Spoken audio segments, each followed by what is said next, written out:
बिस्मिल्लाहिर्रहमानिर्रहीम। अस्सलामुअलैकुम वरहमतुल्लाहि वबरकातुहू।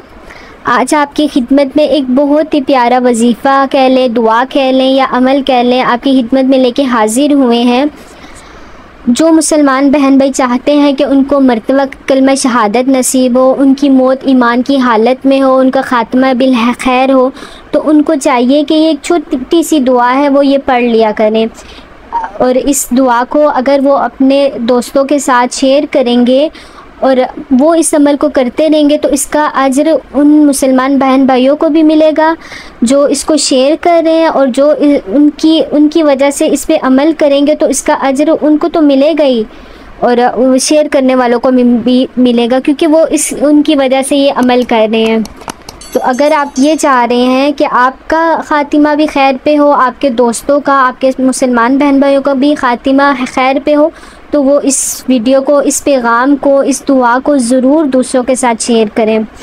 सूरह आले इमरान की आयत नंबर 8 है, ख़ातिमा बिल खैर के लिए। आपने करना क्या है, आप जब भी नमाज़ पढ़ लें, ये छोटी सी आयत है, आप इसको याद कर लें। हर नमाज के बाद आपने इसको पढ़ लेना है।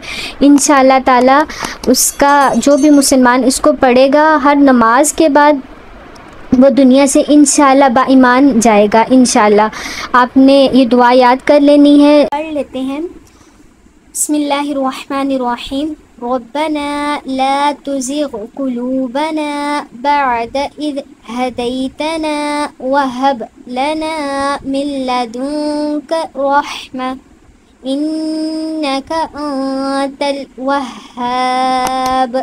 ये सूरह आले इमरान की आयत नंबर 8 है। इसको आपने पढ़ना है हर नमाज के बाद। इस पैगाम को सदका जारिया समझकर अपने दूसरे मुसलमान बहन भाइयों को भी शेयर कीजिए। ये आपके लिए बाइसे सवाब होगा और आपके लिए बाइसे सदका होगा।